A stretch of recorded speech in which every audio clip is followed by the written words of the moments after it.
Near Cut Bank, a rancher would sing "The Farmer's Daughter" by Merle Haggard to his daughter Candace. That sentiment would one day grow into a fiber dyeing business that captures the Treasure State's colorful culture. In this week's Montana Made, I report from the Farmer's Daughter Fibers in Great Falls. Spending her early years on a ranch near the Blackfeet Reservation, English says her Montana roots are saturated in a blend of cultures that are at the heart of the Father's Daughter Fibers. Having a Native American mother and then a rancher for a dad, it was just, I realized how unique that kind of was. English says the combination of those two worlds inspire her business, which came to life after she decided to quit her corporate job. I was just not happy, and instead of kind of settling for a 9-to-5 job and being stressed out and all of these things, that I was going to change that. So in 2015, English set out to find what was most needed in the fiber arts industry.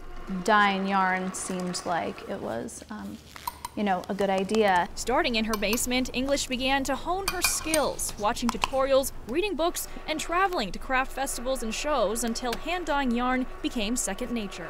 Ta-da!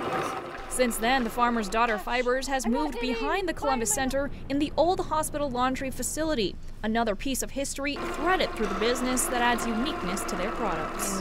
What we produce and the colorways we create are very much kind of have a nostalgic feel to them. And so, being in the building really just fit in with all of that. English credits her business's growth to the sentimentality of simpler times, which many find here in the last best place. And when you're in the city or, more urban areas, it's harder to do that. So I wanted to kind of be able to bring that to people. Yeah. And so that, I think, is why we attract so many people outside of the state.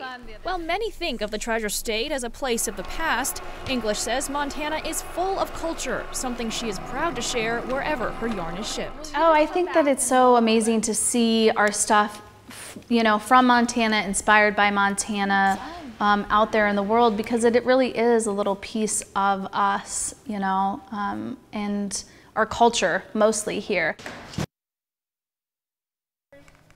Now the business has products in 20 states and 5 countries. English says her goal is to keep growing the Farmer's Daughter Fibers website, along with increasing wholesale orders outside of the state. For store hours and more information, you can visit us online.